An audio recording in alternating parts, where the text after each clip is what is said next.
여러분하고 저하고 함께 교독하도록 하겠습니다. 제가 먼저 봉독합니다.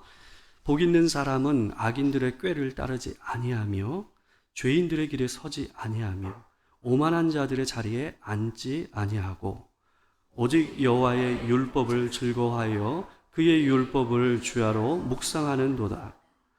그는 시냇가에 심은 나무가 철을 따라 열매를 맺으며 그 잎사귀가 마르지 아니함 같으니 그가 하는 모든 일이 다 형통하리로다. 악인들은 그렇지 아니하며 오직 바람에 나는 겨와 같도다. 그러므로 악인들은 심판을 견디지 못하며 죄인들이 의인들의 모임에 들지 못하리로다. 무릇 의인들의 길은 여호와께서 인정하시나 악인들의 길은 망하리로다. 아멘.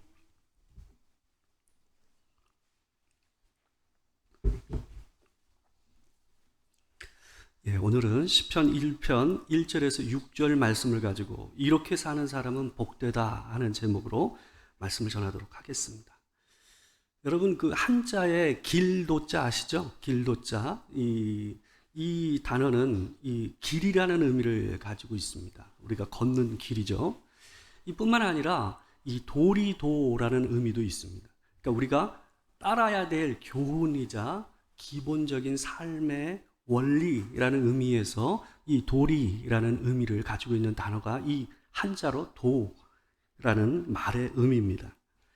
여러분 성경에서도 보면 이 길이라는 말이요, 우리가 걷는 길을 의미하기도 하지만 항상 이것을 비유적으로 쓸 때에 어떻게 쓰냐 하면 우리가 따라야 될 삶의 방향성을 주는 교훈과 관계돼서 이 길이라는 표현을 씁니다. 어떤 교훈을 따라서 삶을 사느냐에 따라서 우리의 삶의 방향이 달라집니다. 오늘 본문에 보게 되면 의인의 길과 악인의 길을 대조를 하고 있습니다. 오늘 본문 6절을 같이 한번 보겠습니다. 제가 한번 읽어드리겠습니다.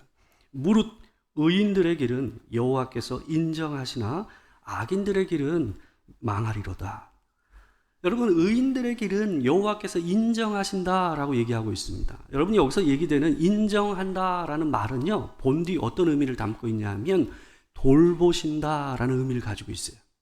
이 말을 조금 더 이미지를 살려서 표현해 보면 이런 겁니다. 여러분 갓난 아이들, 잘 걷지 못하는 아이들이 아장아장 걸을 때 있잖아요. 위험천만하죠. 어떻게 넘어질지 알 수 없는 모습 아닙니까? 그런 아이들을 따라갈 때 어떻습니까? 부모들이 돌볼 때에 어떤 모습이죠? 아이들이 걷는 방향으로 우리가 같이 어때요? 이렇게 하면서 같이 따라가지 않습니까? 그래서 아이들이 넘어질 뻔할 때에 딱 끌어안기 위해서 부모가 따라가는 이 모습이죠. 딱 이 모습이 뭐냐면 여기에 쓰인 돌본다, 인정한다고 번역되어 있는 이 단어의 의미입니다. 그 말은 뭐냐 하면 하나님께서 여러분과 제가 가는 그 길에 하나님의 교훈을 따라 그분의 말씀을 따라 살아가는 그 길에 우리와 그렇게 동행하고 계신다라는 의미를 담고 있는 말이 여기에 쓰인 인정한다, 돌본다라는 말의 의미예요. 여러분 그에 비해서 악인들의 길은 하나님께서 함께하지 않기 때문에 결국 그 길은 자기가 좋아서 선택한 길임에도 불구하고 그 길의 끝은 망하리로다, 멸망으로 표현되고 있습니다. 여러분 의인들의 길을 오늘 본문 1절과 2절은 특별히 이런 부분에서 복되다라고 얘기하면서 두 가지를 얘기하고 있습니다. 오늘 본문 1절은 복 있는 사람은 이라는 표현으로 시작돼요. 근데 여러분 이 말을 좀 원문의 의미상 좀 더 명확하게 조금 더 의미가 살게 표현해 보면 이렇게 번역하는 것이 좋습니다. 뭐뭐한 사람은 복되다라고 표현하는 것이 이 말의 의미에 더 맞습니다. 그 말은 뭐냐 하면 이렇게 하면 복을 받을 것이다 이런 의미가 아니라 이런 상태, 이런 행동을 하고 살아가는 사람의 모습 그 자체가 복되다라고 얘기하는 말에 뉘앙스를 담고 있는 표현입니다. 여러분 오늘 본문은 의인들이 하나님의 가르침을 따라 걸어가는 모습을 두 가지 면에서 복되다고 표현하고 있어요. 첫 번째는 1절에서 소극적인 측면에서 이렇게 아니하고라는 세 번에 걸친 표현을 따라서 이것을 행하지 않는 것과 관계돼서 복되다고 표현하고 있고요. 2절에서는 보다 적극적으로 하고 관계돼서 어떤 것을 행하는 것과 관계돼서 그 모습이 복되다라고 얘기를 하고 있습니다. 우리가 먼저 이 1절을 통해서 소극적인 측면에서 무엇을 하지 않는 것이 복된지를 먼저 생각해 보도록 하겠습니다. 우리 1절 말씀 같이 한번 읽어보겠습니다. 자, 시작. 복 있는 사람은 악인들의 꾀를 따르지 아니하며 죄인들의 길에 서지 아니하며 오만한 자들의 자리에 앉지 아니하고. 여러분, 이 시는요, 길을 걷는 모습을 연상하면서 지은 시예요. 그러니까 그 모습을 머리에 두시면서 이 얘기를 들으셔야 됩니다. 1절에 표현되어 있는 세 가지 아니하고는 이 본래 가던 길을 가는데 자기가 본래 옳다고 생각하고 가던 길을 갔어요. 근데 그 길 가운데서 어떤 생각이 드는 거예요? 갑자기 이 길이 맞나? 하는 의아심이 들기 시작한 모습을 연상하면서 쓰고 있는 내용이에요. 여러분, 우리가 하나님 앞에서 흔들리지 아니하고 주께서 말씀하신 그 말씀을 따라 그 길을 오롯이 걸어갈 수 있다고 한다면 얼마나 감사하겠습니까? 근데 여러분도 아시고 저도 알다시피 어떻습니까? 우리가 꼭 인생이 그렇지가 않잖아요. 살다 보면 옳다고 생각하고 그 말씀을 붙잡고 살았는데 어느 순간에 마음 안에 어떤 마음이 들어와요? 이게 아니지 하는 의아심과 흔들림이 우리 영혼 안에서 일어나는 때가 있습니다. 멀쩡하게 바른 길을 걷고 있는데 그 길을 따라서 살아가고 있는데 갑자기 어떤 사람들이 우리에게 찾아오는 거예요. 그러면서 우리에게 어떤 말을 하는 겁니다. 이 길이 맞니? 우리 안에서 의아심이 생기기 시작합니다. 그래서 어느새 그 사람들이 가는 길을 따라갑니다. 따라가며 가다 보니 어때요? 예전에 내가 걷던 길이 아닌 전혀 다른 길을 걷고 있는 나를 발견하게 됩니다. 그 길을 따라가다 보니 어떤 상황이 벌어집니까? 내가 앉지 않았던 그 자리에 죄인들과 오만한 자의 자리에 이미 털썩 주저앉아서 그 자리가 내 자리인 양 살아가고 있는 내 모습을 발견할 때가 있다라는 거예요. 여러분, 이런 사람의 변화는 악인들의 꾀라는 말에서부터 시작되었습니다. 여러분, 여기에 쓰인 꾀라는 단어는 본래 조언과 충고와 교훈을 의미하는 말입니다. 어느 날 어떤 사람들이 찾아와서 악한 자들이 우리에게 이렇게 얘기합니다. 너 꼭 그렇게 살지 않아도 돼. 너도 나처럼 한번 살아봐. 그러면 행복할 거야. 너 그렇게 사는 게 심심하지 않니? 라고 얘기하는 거죠.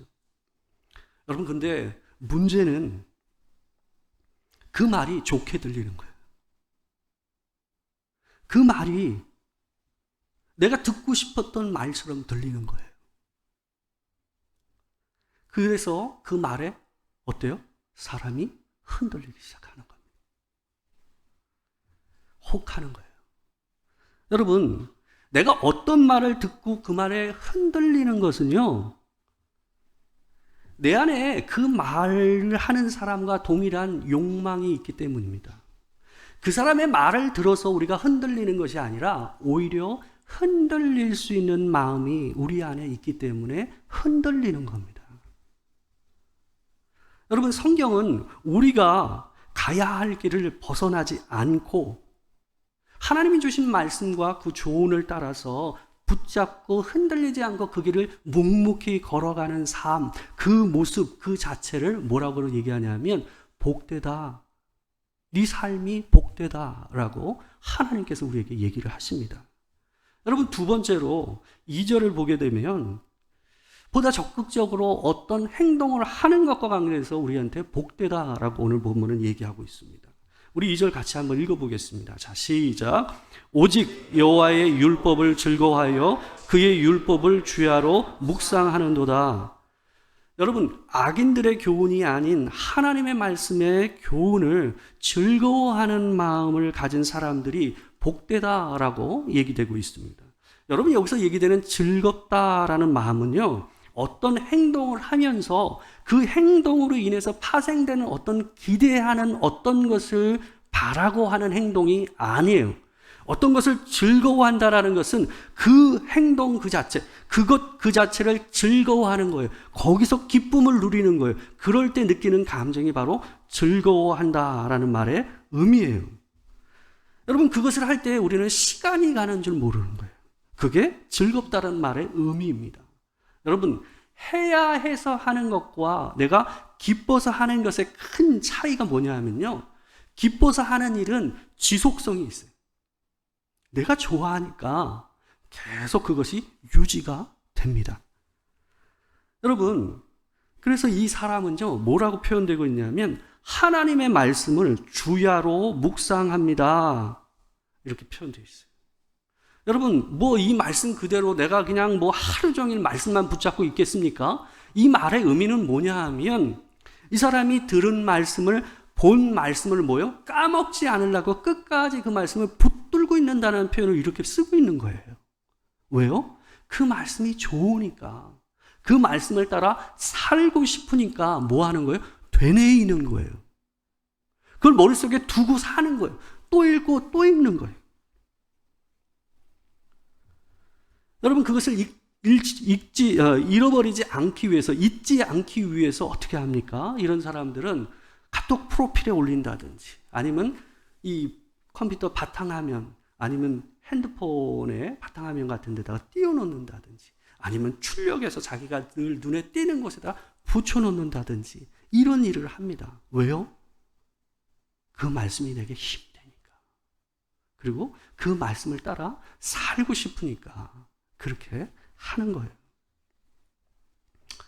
여러분, 하나님의 말씀을 즐거워하는 사람은요, 다른 엉뚱한 말에 흔들릴 틈이 없습니다. 즐거워한다라는 것은 내 마음에 그걸로 가득 차 있다라는 거예요.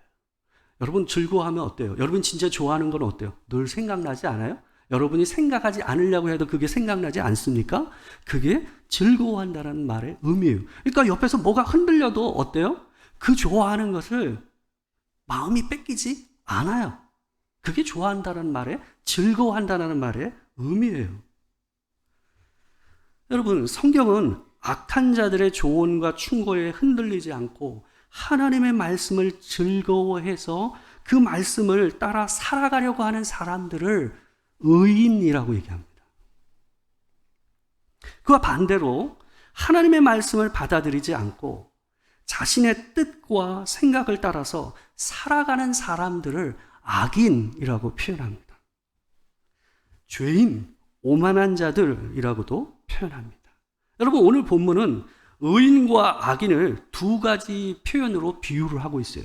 대조를 하고 있습니다. 의인은 3절을 보시게 되면 뭐라고 표현되어 있냐면 시냇가에 심은 나무라고 표현하고 있고요. 악인은 4절에서 바람에 나는 겨라고 표현하고 있습니다. 여러분, 바람에 나는 겨는 어떤 장면을 연상시키는 표현이냐 하면 수확을 한 이후에 알맹이가 있는 곡식과 이 겨와 쭉정이들을 분리하는 작업을 할 때, 키질을 할 때 쓰는 이 장면을 연상하고 보여주는 게 이게 바람에 나는 겨라는 표현입니다. 여러분, 알맹이하고 쭉정이 이 겨들을 분리하기 위해서 우리가 어떻게 합니까? 키질할 때 이렇게 하잖아요. 저는 솔직히 못 해봤어요. 저는 뭐 농촌에서 자란 사람이 아니다 보니까 이걸 키질을 해보지는 못했어요. 아마 해보신 분들이 있을 텐데, 여러분 키질할 때 어때요? 그냥 위아래로 들었다 놨다를 하잖아요. 근데 내가 다른 걸 안 해도 뭐로 인해서 이게 분리가 됩니까? 바람이잖아요. 바람. 그죠? 가벼운 겨들은, 쭉정이들은 어때요? 바람에 날려서 앞으로 떨어져요. 저 앞쪽으로 떨어져요. 근데 무게가 있는 알맹이, 알자가 있는 것은 어디로 떨어집니까? 내가 들었다 놨다 한 이 키 안에 다시 떨어져요. 여러분, 하나님께서 바람에 나는 겨라고 악인들, 하나님의 말씀이 없는 자들의 삶을 표현하고 있어요. 이 말은 뭐냐 하면 사람의 마음 안에 하나님의 말씀이 없다 보니 어때요? 이 말에도 혹하고 저 말에도 혹하는 거예요. 너무나도 쉽게 그 인생이 흔들리는 거예요. 어떤 말을 들으면 순간 어때요? 글로 눈길이 확 쏠리는 거예요. 또 이쪽에서 들리면 이쪽으로 내 눈이 확 쏠리는 거예요. 그런 인생을 가르쳐서 바람에 나는 겨라고 오늘 본문은 얘기하고 있습니다. 여러분, 이 사람들도요, 목적과 목표가 있이 살아가요.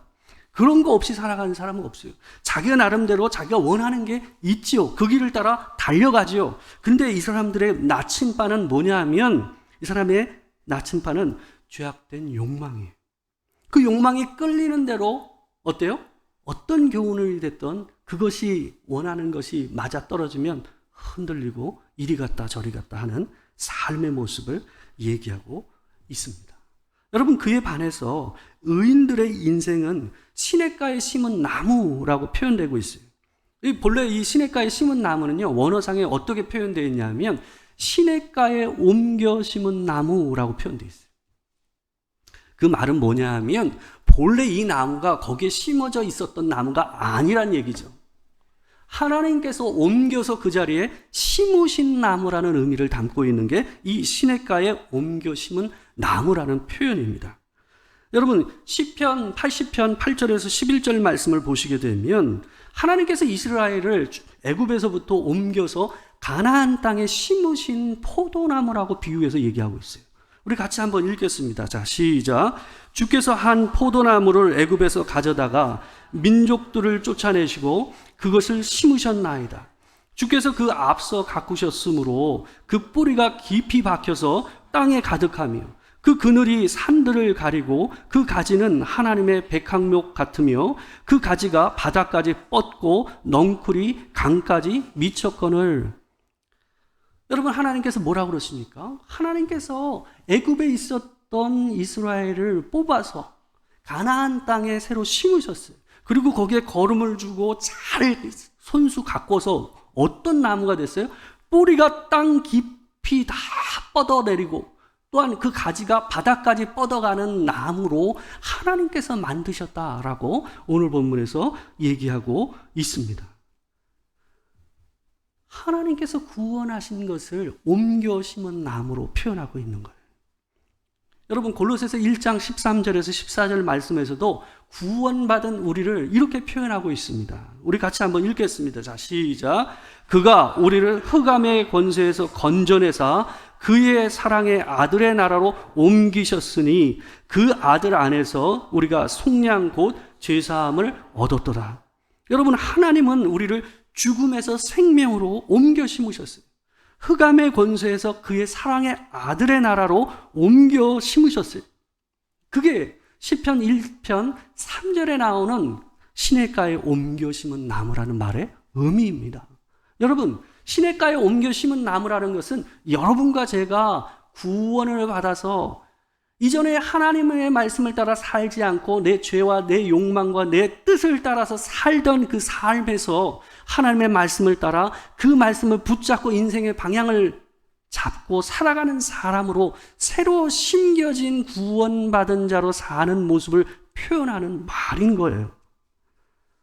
여러분, 하나님께서는 우리를 하나님의 말씀에서 하나님에게서 멀리 떠나 있던 우리를 다시 그분에게 또한 하나님의 말씀의 그 바탕에 다시 옮겨 심으셨어요. 여러분, 빗자루가 다양하게 사용될 수 있어요. 저는 빗자루로 종종 맞았어요. 어렸을 때. 그래서 빗자루 생각하면 매라고 생각이 들어요. 그 방빗자루 가지고 이렇게 맞은 적이 있어요. 저희 어머니 잘 그 매를 드시는 분이 아니셨는데 제가 이제 고집 부리고 이제 하도 말썽 부리면 이제 어쩌다 한번 매를 드셨는데 뭐로 때리셨냐면 방빗자루 가지고 때리셨어. 방빗자루 끝을 이걸 돌려가지고 이렇게 때리신 기억이 있어요. 별로 안 좋은 기억입니다. 근데 여러분, 저희 형은 겁이 많아가지고 그냥 엄마가 그냥 요걸 들기만 하면 딱 붙잡아요. 붙잡고 잘못했다고 막 울고 이래요. 그러니까 우리 형은 안 맞아. 우리 형은 잘 안 맞아요. 근데 저는 고집 부리고 잘못했다고 안 하거든요. 내가 잘못하지 않았다라는 걸 엄마한테 얘기를 하거든요. 그러니까 한 대 맞았고 두 대 맞고 세 대 맞는 거예요. 제가 그랬어요. 여러분, 그런 것처럼 빗자루가 매로 쓰일 때도 있죠. 그죠? 근데 또 어느 때가 있습니까? 장롱 밑에 들어가 있는 물건을 끄집어낼 때 이렇게 이렇게 도구로 쓸 수도 있잖아요. 그죠? 근데 여러분, 빗자루가 가장 빗자루답게 쓰임받는 데가 어느 때입니까? 방을 쓸 때 아니겠어요? 그게 매가 되거나 뭔가 물건을 끄집어내는 도구가 될 수도 있겠지만, 그러나 빗자루가 가장 빗자루다운 모습을 갖출 때는 어느 때냐면 방을 쓸 때예요. 그죠?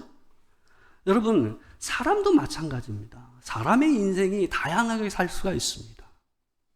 내 뜻과 내 마음과 내 욕구와 내 쾌락을 위해서 쓸 수 있고, 아니면 나와 내 가족만을 위해서 인생을 살 수도 있어요. 아니면 하나님께서 창조하신 그 원리와 그 뜻을 따라서 그것을 받아들이고 내 인생을 나와 내 가족과 내 이웃을 위해서 쓸 수 있는 그런 인생도 있을 수가 있습니다. 여러분, 빗자루가 방을 쓸 때 가장 쓸모있고 걸맞는 모습으로 보이는 것처럼, 여러분, 하나님이 우리를 만드신 목적에 따라 우리 인생이 사라지면 어떨까요? 그것처럼 복된 인생이 없다는 말이에요. 여러분, 우리나라 사람들은요, 이 매뉴얼을 잘 안 보기로 유명합니다. 여러분도 잘 안 보세요? 저도 잘 안 보거든요. 근데 여러분, 이 좋은 전자기기일수록 어때요? 매뉴얼이 두껍습니다. 그죠? 복잡하고, 그거 뭐 말을 읽어도 잘 모르겠는 부분들도 굉장히 많고, 그런 경우가 많습니다. 그래서 매뉴얼을 잘 안 읽거든요. 근데 여러분, 매뉴얼을 잘 안 읽는다라는 건 무슨 의미를 담고 있냐 하면, 그걸 만든 사람과 그 회사의 의도와 목적을 무시하는 거예요. 거기에 별로 관심이 없어. 여러분, 근데 우리가 그 매뉴얼을 존중하지 않으면 어떨까요? 그 기기를 제대로 잘 사용할 수가 없어요. 그 기기에 맞게 오랫동안 안전하게 잘 사용할 수가 없게 되는 거예요. 그래서 제대로 그 물건을 사용하려면 뭐 해야 돼요? 매뉴얼을 알아야 돼요. 여러분, 우리 인생의 매뉴얼이 뭐예요? 사람의 매뉴얼이 뭡니까? 그게 성경입니다. 하나님께서 우리를 왜 창조하셨는지, 왜 우리에게 인생을 주셨는지를 알고 그 인생의 방향이 어디에 담겨져 있습니까? 성경 안에 있다라는 거예요. 여러분, 우리가 더 복되고 가치 있는 삶을 살기 위해서는 하나님의 말씀을 가까이 하지 않고는 그 인생을 살아내기가 어렵습니다. 여러분, 세상에는요, 우리 귀천에서 울리는 많은 잡음들이 있습니다. 이 잡음들이요, 듣고 있으면 굉장히 그럴싸합니다. 때로는 악한 것이고 음란한 것이고 또 욕심과 욕망이 그 안에 또아리를 틀고 있음에도 불구하고 너무 멋진 논리와 아름다운 말로 치장되어 있는 교훈들이 굉장히 많이 있습니다. 여러분, 근데 그런 많은 잡음들, 노이즈 가운데서 여러분이 진짜 들어야 될 소리를 분별할 수 있는 방법이 뭐겠냐는 거예요. 여러분, 잠언 2장 10절에서 15절 말씀을 보게 되면 하나님의 말씀, 바로 지혜가 이런 역할을 한다고 얘기하고 있어요. 우리 같이 한번 읽어보도록 하겠습니다. 자, 시작. 곧 지혜가 내 마음에 들어가며 지식이 내 영혼을 즐겁게 할 것이요, 근신이 너를 지키며 명철이 너를 보호하여 악한 자의 길과 패역을 말하는 자에게서 건져내리라. 이 무리는 정직한 길을 떠나 어두운 길로 행하며 행악하기를 기뻐하며 악인의 패역을 즐거워하나니 그 길은 구부러지고 그 행위는 패역하니라. 여러분, 하나님의 말씀이 우리 안에 들어오면 우리 안에 근신하는 마음이 생긴대요. 우리 안에 명철한 마음이 생긴대요. 여러분, 사람이요, 근신하는 마음이 생길 때에 어때요? 우리 안에 있는 교만이 싹 사그라들면서 보이기 시작해요. 내가 보이기 시작하고 내가 걸어온 길이 보이기 시작해요. 그래서 근신하는 마음이 우리 안에 들어오는 것이 굉장히 중요합니다. 그것이 명철의 시작이에요. 그것이 지혜의 시작입니다. 여러분, 그 근신하는 마음과 명철한 마음이 우리 안에 들어옴으로 인해서 그것이 뭐 한다 그럽니까? 우리를 지킨다라고 얘기를 하고 있어요. 또한 악한 자의 길과 패역한 말을 하는 자에게서 우리를 건져낸다라고 얘기하고 있습니다. 그러니까 하나님의 말씀, 진리가 우리 안에 있으면 거듭나게 되는 거예요. 우리 커피 걸러낼 때 여과기 있잖아요. 여과 종이를 통해서 어때요? 걸러내잖아요. 우리가 먹지 않아야 될 것들을 걸러내잖아요. 그것처럼 우리 인생 안에서 수많은 노이즈와 듣지 않아야 될 교훈들을 모아하는 역할을 하는 거예요. 성경이 걸러내는 여과기 역할을 해주는 게, 필터 역할을 해주는 게 성경이라고 오늘 본문은 얘기하고 있는 겁니다.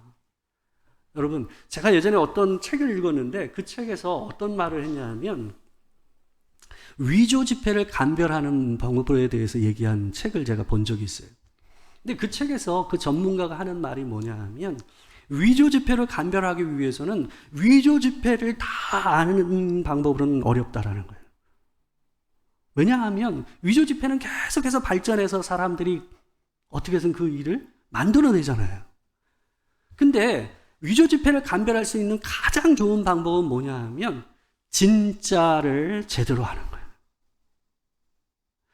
진패를, 정말 위조 지폐가 아닌, 위패가 아닌 진패를 뭐 하는 거예요? 명확히 아는 것이 위조 지폐를 분별하는 데 가장 좋은 방법이라고 이 위조 지폐 전문가가 얘기하는 내용을 제가 본 적이 있어요.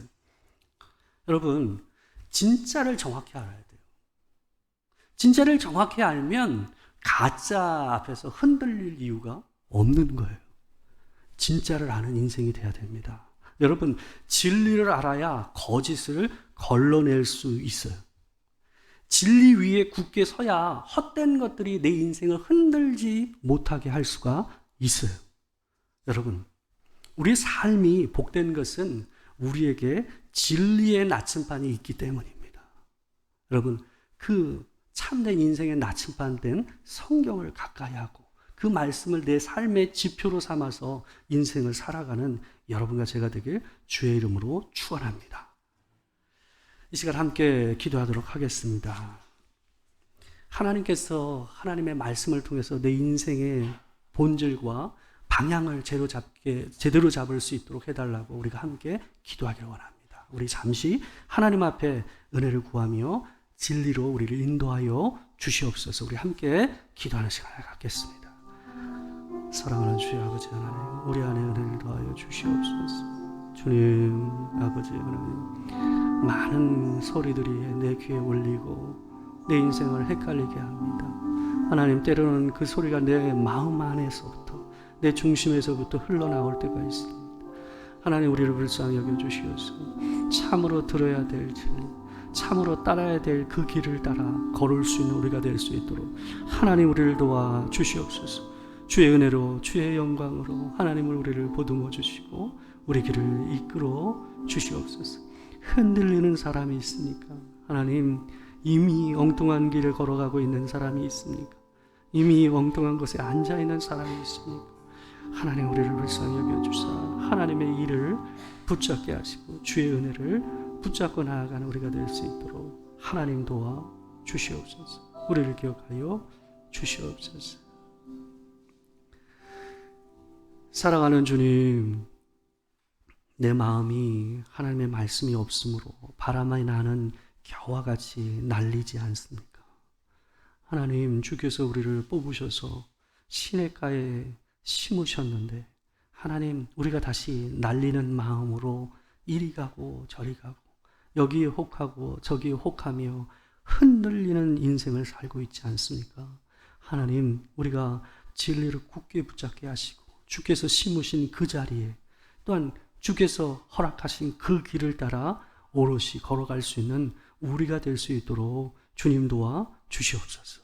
진리로 우리의 눈을 열어주사 하나님을 붙잡고 살아가는 우리가 되기를 소망합니다. 지금은 우리 주 예수 그리스도의 은혜와 아버지 하나님의 크신 사랑과 성령의 교통하심이 진실로 하나님께서 보여주시는 교훈과 그 길을 따라 한눈 팔지 않고 걸어가기를 소망하는 도토리교회 모든 성도들과 이 자리에 있는 모든 성도들 가운데 지금으로부터 영원토록 함께 하시기를 축원하옵나이다. 아멘.